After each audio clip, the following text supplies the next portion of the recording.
Presiden Amerika Serikat Donald Trump mengatakan AS akan membantu kapal-kapal dari negara-negara yang tidak terlibat konflik untuk keluar dari Selat Hormuz dengan aman.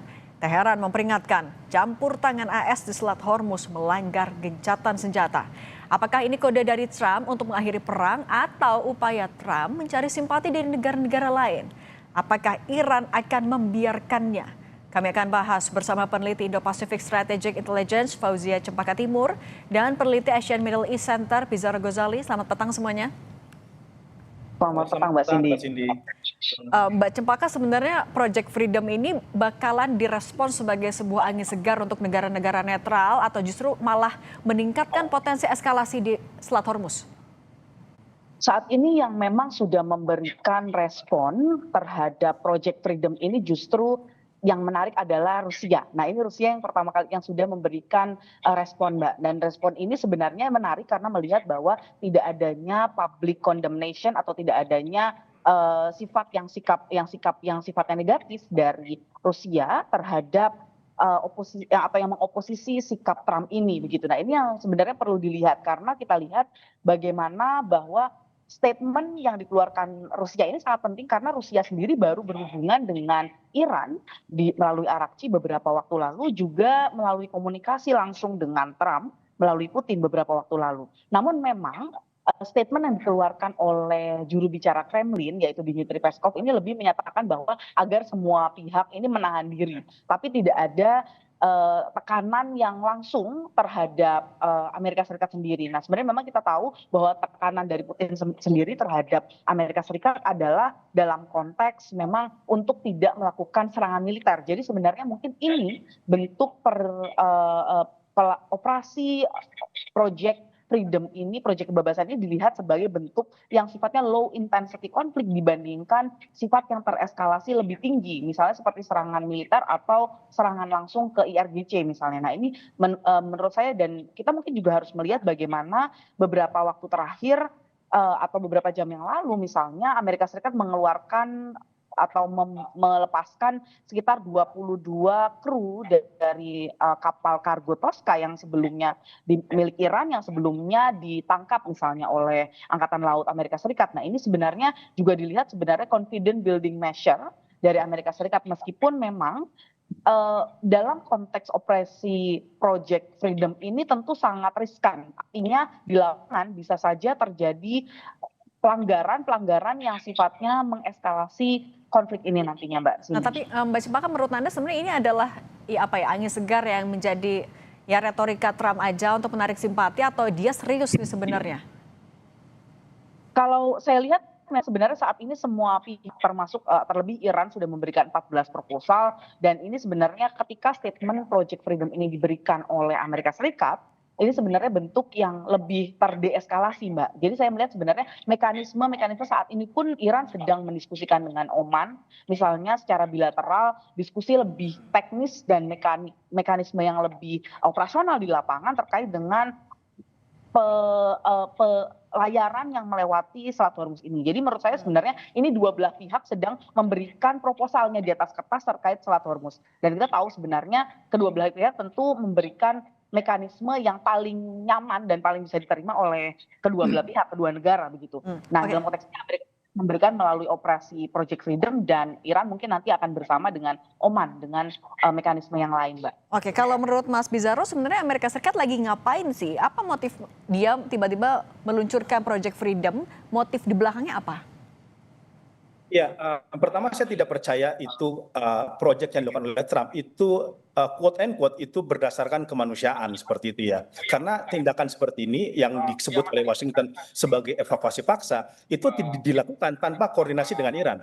Trump kita mengetahui dia mengatakan terjadi komunikasi yang produktif kepada Iran, dan kemudian dia sangat confident untuk melakukan upaya untuk penyelamatan kapal-kapal yang ada di Selat Hormuz. Tetapi kan tidak lama kemudian faksi Qatamul Anbiya, faksi militer dari Iran itu kemudian membantah dan dia mengatakan tindakan yang dilakukan oleh Trump itu sama saja memicu eskalasi baru dan itu sebuah pelanggaran terhadap militer senjata. Saya lihat niat Trump itu lebih kepada provokasi. Dia ingin kemudian melakukan provokasi kepada Iran dengan kemudian masuk kepada Selat Hormuz dengan tujuan katanya menyelamatkan kapal-kapal tersebut agar kemudian ada serangan, ada kemudian respon dari Iran melakukan serangan kepada Amerika Serikat dan itu bisa dijustifikasi oleh Trump bahwa itu tindakan peperangan kepada Amerika Serikat, itu tindakan serangan kepada Amerika Serikat dan ini nanti bisa dijual kepada Kongres bahwa Amerika Serikat telah diserang oleh Iran dan kemudian Kongres bisa mengeluarkan green light agar Amerika Serikat melakukan serangan terhadap Iran. Karena menurut saya ini bukan presiden baru kalau kita melihat polusi Amerika Serikat. Tahun 64 ketika kemudian ada terjadi perang Vietnam, jangan lupa ini sama polanya seperti ini. Dulu misalkan kapal-kapal patroli Amerika Serikat itu sengaja melakukan provokasi kepada kapal-kapal Vietnam di Laut Vietnam Utara dan kemudian untuk memancing Vietnam untuk keluar dan melakukan serangan kepada pasukan Amerika Serikat dan kemudian Amerika Serikat mengklaim bahwa Vietnam melakukan serangan kepada mereka pada tahun 64 itu ketika presidennya Lyndon Johnson ya dan kemudian Lyndon Johnson memakai justifikasi ini untuk kemudian dijual kepada Kongres hingga Kongres kemudian menyetujui upaya peperangan kepada Vietnam dan jangan lupa ya tahun 64 tersebut itu menjadi dasar nanti Amerika Serikat melakukan serangan darat kepada Vietnam karena ada ratusan ribu yang dikirim oleh Lyndon Johnson untuk melakukan invasi pada Vietnam. Memang ini konteks belum tentu sama, tapi saya lihat ada kemiripan, ada irisan yang sama. Bagaimana cara Trump untuk mengeskalasikan perang yang ada di Timur Tengah, dengan selama ini kan dia udah habis nih batas 60 hari, dia nggak punya alasan juga untuk justifikasi perang. Saya kira ini bagian dari upaya provokasi dari Donald Trump untuk memulangkan kapal. Karena gini Mbak Cindy, kapal-kapal yang ada di Selat Hormuz pun juga nggak merasa dia akan dilindungi oleh Amerika Serikat. Toh mereka nggak ada yang mau sampai sekarang di selamat Project Freedomnya Amerika Serikat. Kapal-kapal yang ada sekarang di Kepulauan Hormuz mereka tidak mau sama sekali melintasi Selat Hormuz karena tidak ada jaminan keamanan dari Iran dan jangan lupa ada ranjau-ranjau darurat yang masih disimpan oleh Iran dan mereka makanya itu tidak berani kemudian melewati Selat Hormuz. Nah tapi Mas Bizarro berarti kalau Iran sendiri akan terprovokasi nggak dengan strategi ini? Saya kira Iran sudah mengatakan, Khotamul Enbiya sudah mengatakan bahwa kemudian ketika mereka kedaulatannya diganggu, kemudian strategi Hormuz diintervensi, mereka memang tidak ada pilihan karena Iran sudah melewati batas sabar selama ini ya. Dia diblokade, dia tidak melakukan eskalasi, kemudian sekarang itu juga ada Amerika Serikat ingin melakukan evakuasi paksa pun mereka menurut saya ada batas red line bagi mereka yang kemudian kalau memang Amerika Serikat memaksakan diri, ini kan masih provokasi nih ya Mbak Cindy, kita belum melihat betul-betul apakah ada manuver dari kapal-kapal Amerika Serikat, tetapi kalau memang itu dilakukan oleh Iran, saya kira Iran bisa melakukan serangan terbatas kepada Amerika Serikat untuk kemudian memaksa mundur kapal-kapal Amerika Serikat untuk tidak mau melintasi Selat Hormuz. Dan saya pun juga masih sangat ragu ya bagaimana Trump itu kemudian mengevakuasi kapal-kapal Selat Hormuz. Pertama, bagaimana dia melintasi ranjau darat? Oke, dia sudah bisa memetakan ada beberapa laut yang tidak terkena ranjau darat. Tetapi jangan lupa, kan sekarang Iran itu punya armada nyamuk, punya 1.000 kapal yang siap melakukan serangan dan melemparkan ranjau-ranjau darurat baru untuk mencegah kapal-kapal untuk keluar gitu. Jadi walaupun sekarang misalkan Amerika Serikat sudah tahu peta ini mana peta ranjau laut yang ditanam Iran, Iran bisa menambah ranjau-ranjau laut itu. Dia bisa menebar lagi, menebar paku lah kalau kayak di jalan itu ya, menebar paku untuk kemudian menghambat upaya evakuasi yang ada dari kapal-kapal yang di sana. Kemudian jangan lupa kapal tanker ini kan, itu kan lajunya sama kayak sepeda. Itu kan tidak cepat dia lajunya itu. Lajunya kan sangat terbatas. Bagaimana dia kemudian bisa menghindari serangan dari armada nyamuknya Iran, kapal-kapal kecil yang jumlahnya 1.000 itu dan punya kecepatan yang cepat, kan bukan tidak mungkin akan diserang tengah jalan. Itu menurut saya makanya kapal-kapal yang ada sekitar 2.000 kapal yang ada di Selat Hormuz itu tidak mau kemudian menyambut ajakan dari Trump, menyambut Project Freedom-nya dari Trump. Karena mereka juga ngeri-ngeri sedap bahasanya. Kita belum dapat clearance dari IMO, International Maritime Organization, kita juga tidak bisa memastikan apakah pengeluar dari wilayah itu betul-betul aman dan belum tentu asuransi itu mau menanggung gitu. Itu sudah terbukti premi asuransi itu tidak mau menanggung kapal-kapal yang keluar itu dengan biaya yang sangat rendah. Oke, artinya dengan terlalu banyaknya resiko itu, apa yang akan terjadi selanjutnya apabila memang negara-negara itu menolak bantuan atau tawaran dari Trump? Kita akan bahas usai jeda, tetap bersama kami di Kompas Petang.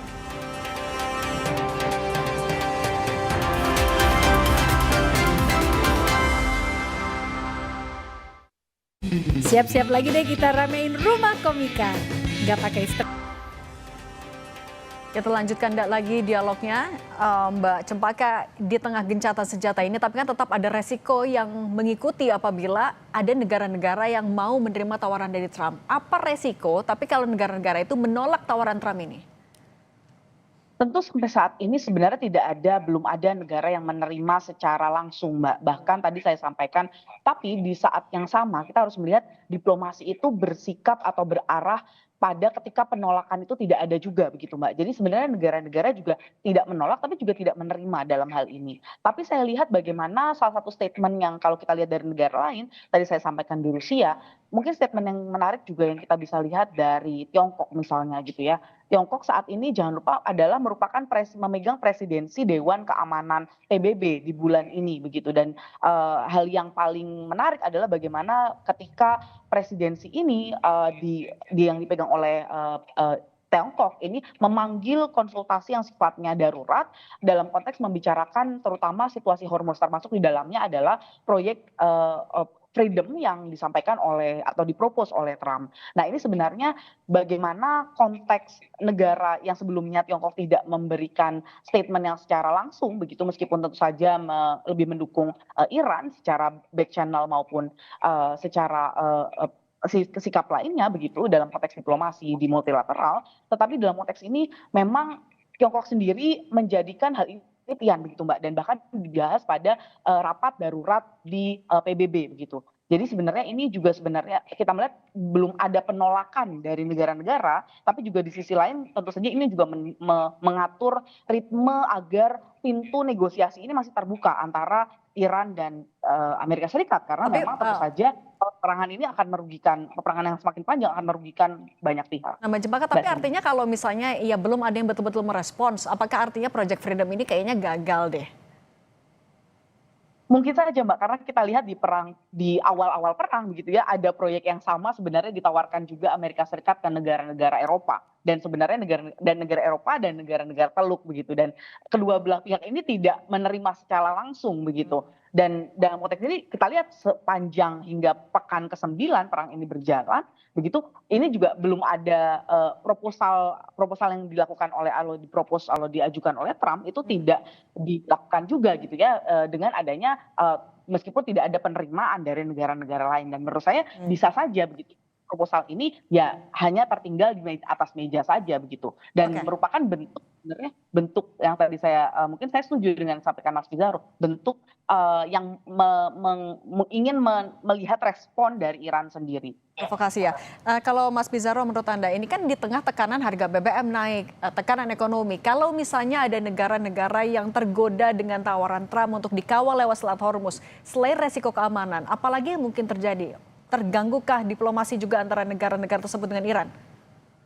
Iya, kita mengetahui kalau saya lihat gini ya, Amerika Serikat ini kayak menyindir Eropa sekarang ya. Karena kita mengetahui Eropa kan dari dulu Uni Eropa dipimpin Karl Steimer Inggris itu kan selalu mendalilkan bahwa mereka akan melakukan upaya untuk membuka jalur wilayah Selat Hormuz itu benar-benar aman dari kapal-kapal yang ada di situ. Kan kita mengetahui beberapa negara-negara Eropa itu sedang melakukan seperti itu. Tapi kan kalau kita lihat Donald Trump itu kan melihat Eropa itu no action. Tidak ada tindakan yang real dilakukan dia untuk kemudian menyelamatkan kapal-kapal yang ada di Selat Hormuz yang sedang stranded sekarang untuk benar-benar keluar. Eropa sangat wajar alasannya. Pertama, dia tidak ingin menambah eskalasi terbaru dengan Iran. Kemudian ranjau-ranjau laut pun juga tidak bisa kita tidak bisa petakan di mana-mana saja tersebar. Masih ada upaya dari Eropa untuk coba menahan diri gitu. Tetapi kan ini kita lihat ya, ini yang kemudian terjadi deadlock antara Eropa dengan Amerika Serikat. Amerika Serikat melihat Eropa terlalu lamban, tidak terlalu berani, dia berkali-kali kan melakukan kritik kepada Prancis, kepada Jerman, kepada Inggris. Nah ini kalau saya lihat ini kayak bukti Trump itu pengen nunjukin nih kepada Eropa. Nih saya nih berani nih. Saya kemudian berani kemudian menyuarakan tentang Project Freedom untuk menyelamatkan kapal-kapal. Walaupun sampai sekarang kita belum tahu bagaimana caranya. Bahkan ada 3 versi bagaimana Project Freedom ini ditafsirkan. Tafsiran pertama ialah ada evakuasi paksa, artinya tentara militer lautnya Amerika Serikat menjemput bola kapal-kapal Selat Hormuz. Yang kedua ialah memberikan clearance terhadap ranjau-ranjau laut yang sudah ada. Jadi ranjau-ranjau laut yang sudah ada itu dibersihkan oleh Amerika Serikat dan kemudian pengawal kapal militer Amerika Serikat mengawal kapal-kapal dari Selat Hormuz untuk keluar. Tafsir yang ketiga ialah Amerika Serikat sekedar Sherlock. titik koordinat di mana wilayah-wilayah itu aman dari gangguan dari Iran. Hanya sebatas itu. Nah, jadi itu ada 3 tafsir. Ini membuktikan Amerika Serikat tampaknya juga belum terlalu matang sebenarnya untuk mendefinisikan bagaimana upaya Project Freedom ini itu betul-betul diimplementasikan di lapangan. Karena kan gini, Iran itu kan pasti ngerespon. Dia kan tidak akan diam saja itu ketika kapal-kapal itu dievakuasi paksa tanpa koordinasi dia. Makanya kan Khotamul Anbiya itu selalu mengatakan, klaim dari Trump itu dilakukan tanpa koordinasi dengan kami nggak diajak bicara. Berarti kan ini tindakan unilateral. Dan Khotamul Anbiya kan mengatakan ini sama saja melanggar gencatan senjata. Karena Amerika Serikat bertindak sendiri seperti itu. Pasti Iran itu akan melakukan serangan terbatas ya untuk merespon tindakan yang dilakukan oleh Amerika Serikat ya. Kan itu sudah disiapkan kan, misalkan kapal-kapal patroli dari Iran, armada nyamuk dari Iran, kemudian statement Mujtaba Khomeini, statement kepala keamanan Iran yang mengatakan bahwa jika Trump bertindak terlalu jauh, maka kami bisa melakukan eskalasi kembali kepada Washington gitu. Jadi saya lihat ini memang upaya dari Trump untuk coba kira-kira itu test the water lah bagaimana respon dari Iran terkait Project Freedom dari Amerika Serikat. Tapi kalau menurut Anda artinya ini Project Freedom ini bakal layu sebelum berkembang kah? Kalau kita lihat dari respon tadi Mbak Citra sudah, Mbak Fauzia sudah mengatakan negara-negara Eropa misalkan belum banyak merespon, kapal-kapal juga yang dari Selat Hormuz itu juga belum ada yang mengatakan, oke Trump saya ikut kamu, saya sepakat sama kamu, sampai sekarang belum ada. Saya kira kalau ini terus berlangsung, ya ini hanya menjadi usulan, hanya menjadi isu, hanya menjadi aspirasi dari Amerika Serikat tanpa betul-betul kemudian diimplementasikan. Karena kan gini Mbak Siti, kan kalaupun Amerika Serikat ingin melakukan upaya evakuasi atau menyelamatkan, kan kapal-kapal yang diselamatkan harus setuju juga dong. Ya kan? Nah, mereka sendiri itu belum setuju karena dari pemerintahnya, ini kan rata-rata kapal Eropa nih, Mars ya, Mediterranean Shipping Company itu kan basisnya itu di Jenewa. Mereka sendiri dari dulu, kemarin kan sempat dibuka Iran, itu aja mereka nggak berani melintas. Walaupun udah dapat green light dari Iran loh, karena mereka mengatakan preminya juga nggak mau menanggung, asuransinya, kemudian mereka juga belum dapat clearance nih dari International Maritime Organization bahwa ranjau laut itu memang betul-betul sudah bersih dari wilayah Iran gitu. Apalagi kemudian sekarang Trump dengan langkah yang sepihak ingin melakukan evakuasi, pasti kan Iran menurut saya juga bisa nambah tuh ranjau-ranjau laut untuk kemudian ditanam di sana. Oke, artinya dengan minimnya respons dari negara-negara yang ingin dilibatkan, kalau menurut Anda Mbak Cempaka singkat saja, apa yang mungkin akan terjadi dalam waktu dekat? Strategi apa lagi yang bakal dicari oleh Amerika Serikat? Singkat saja. Saya melihat bahwa ini adalah bagian dari tahap 1 dari 14 proposal yang ditawarkan oleh Iran sendiri begitu ya. Yaitu tahap 1 memang gelombang 1 ditawarkan terkait dengan penyelesaian Selat Hormuz. Nah, ini sedang tarik menarik demikian Mbak, karena memang di dalam penyelesaian 14 poin itu ada 3 tahapan yang memang dilakukan. Yang pertama adalah dalam konteks untuk Iran bersedia untuk yang menjadi pihak yang pertama kali membuka akses Selat Hormuz. Tapi yang kedua yang diinginkan adalah penarikan blokade Amerika Serikat. Nah, dalam konteks ini tentu saja sebelum melakukan blokade ini Amerika Serikat harus meyakinkan domestik bahwa blokade yang dilakukan selama terus-menerus sejak tanggal 8 April lalu begitu ya itu tidak sia-sia, sehingga tentu saja ini harus menggunakan asumsi atau proposal tadi di Project Freedom. Dan yang ketiga tentu saja adalah kita melihat bagaimana Iran sendiri sudah juga membuka diri untuk bahkan nantinya ketika blokade ditarik itu Iran yang akan membantu bersama-sama dengan negara-negara teluk lainnya bahkan itu untuk mencari ranjau laut yang ada begitu. Jadi ini menurut saya sebenarnya bagian dari strategi Trump untuk nantinya ketika mencabut blokade ini tidak kehilangan muka juga di depan rakyat domestik. Oke, terima kasih Mbak Fauzia Cempaka Timur, peneliti Indo-Pacific Strategic Intelligence, dan Mas Pizarro Ghazali, peneliti Asian Middle East Center, sudah berbagi bersama kami. Sehat selalu semuanya. Selalu, makasih Mbak Cindy. Kami akan kembali dengan informasi suhu di Madinah, Arab Saudi mencapai 40 derajat Celcius di siang hari. Suhu panas dan kelembaban rendah membuat jemaah haji Indonesia perlu mewaspadai sengatan panas atau heat stroke.